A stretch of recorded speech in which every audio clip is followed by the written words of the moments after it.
Maybe. Could Sebastian and Killia be friends? Would it be interesting to see Sebastian be Killia's butler?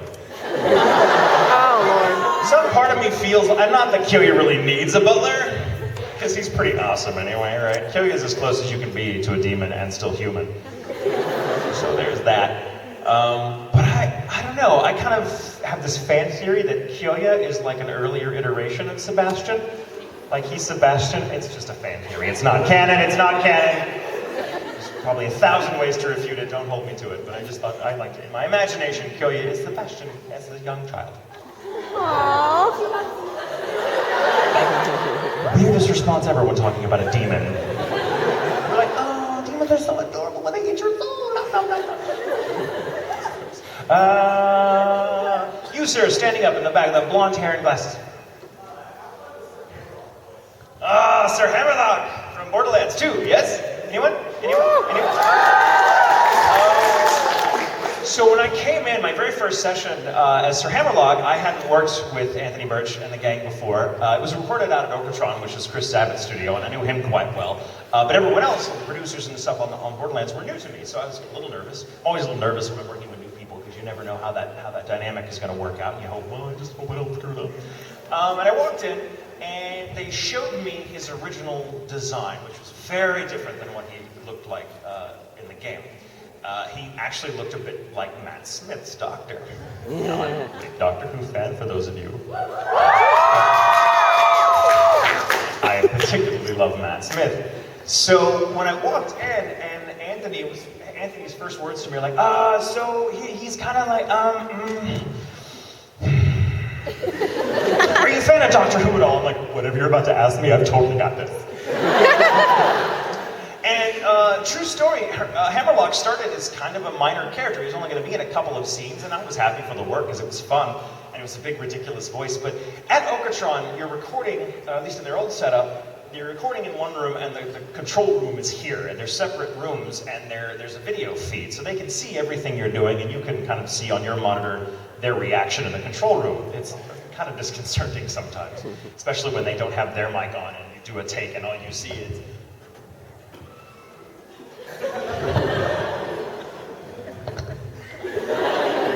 Yeah, that was a good take.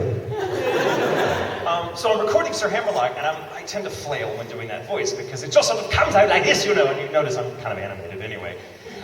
So they have to give me a wide berth on the mic because I take out mic stands and monitors all the time. Like, oh, I just pulled a Tatum. That's, by the way, there's a word for that in our industry now. If you pull a Tatum, it means you've done something ridiculous in the booth visually that they all just laugh at. So I did it, and I'm convinced they started making Hammerlock a bigger character. I'm convinced because they loved watching me make a jackass out of myself.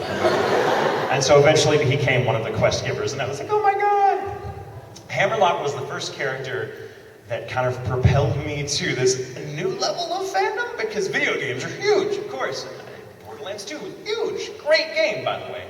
I went to Toronto, Canada a few years ago for my first con in Canada.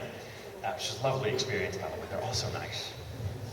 Go through customs, and you have to tell the customs agent, show them your passport, and they stamp it if they're going to let you in the country. You know, it's kind of nerve-wracking. You're in line going, okay, I got this. Just answer the questions, they're fine.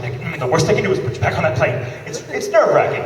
I get up there, and it's like a young guy, bearded, fit, and I'm like, hello, what's your business here, blah, blah, blah. I explain to him. He sees I'm a voice actor. He's like, voice actor, anything I would know. And I'm like, I'm trying to think of anything current, and like that he would know. And I'm like, yeah, are you a gamer? And he's like, yeah, I'm a gamer. I'm like, Borderlands 2? He's like, yeah, I know Borderlands 2. I'm like, I'm Sir Hammerlock. His response is, do the voice. So I'm there in front of all these people in customs, and I'm like, hello, Voltanza, welcome, blah, blah, blah, blah, blah, blah, blah, blah. And the guy just goes, welcome to Canada, get out of here. That was Sir Hammerlock for me. Next question, let's see, who has you with the best way to get arm? Okay, hang on a sec, because my camera's a little slow. Oh, you got a camera, I'm going to regret this, aren't I? Come on, you stupid thing. I know, your camera sucks. Everyone's camera sucks.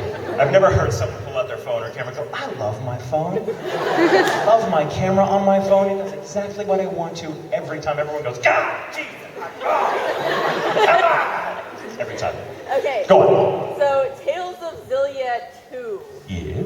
How did you get when with Julius? Little bit.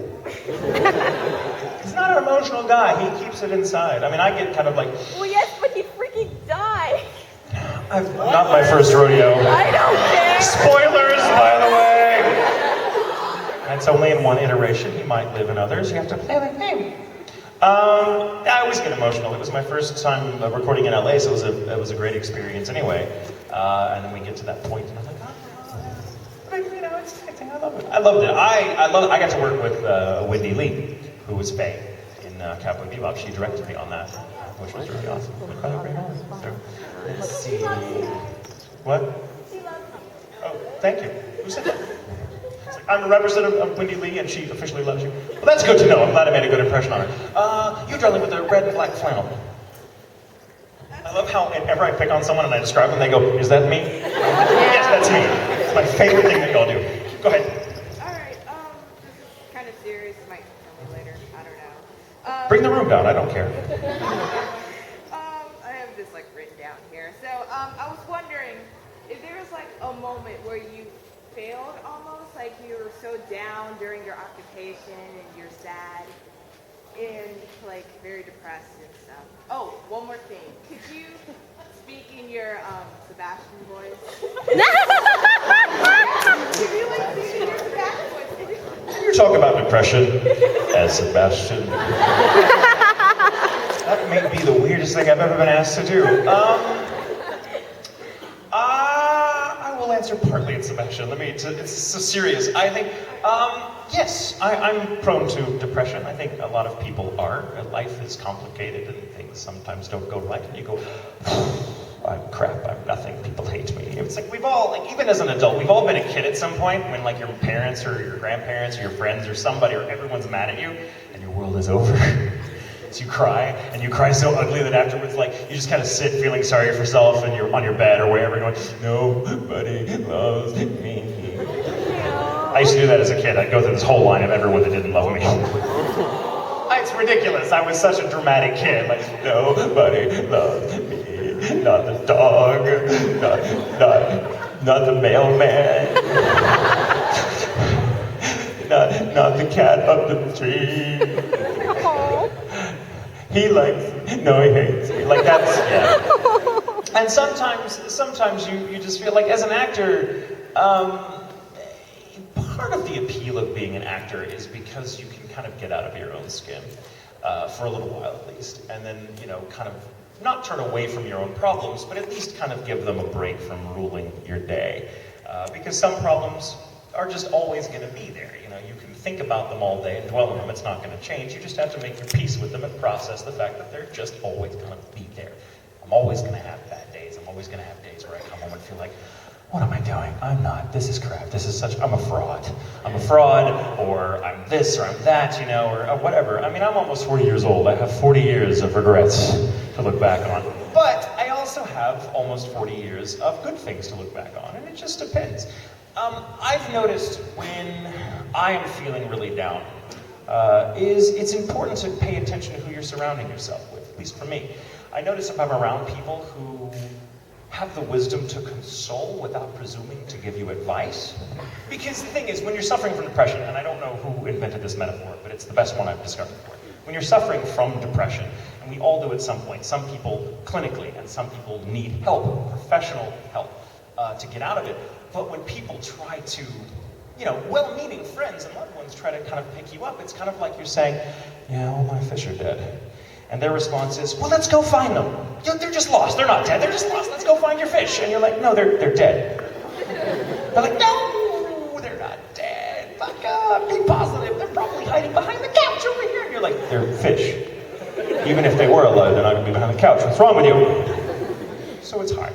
But having those friends that just know how to just be around you when you're like that, and will let you do that, let you go through it, but let you not feel alone, but not try to make you feel weirdly guilty. Like, come on, get out of this. You're not fun anymore. You're still down here. No.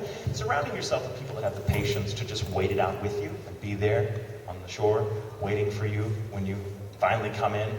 Those are the people you want to surround yourself with. And always remember, it'll pass. It'll pass. Especially if you're an actor, because you get to go on to the next show. Oh, sorry. Especially if you're an actor, because then you get to go on to the next show.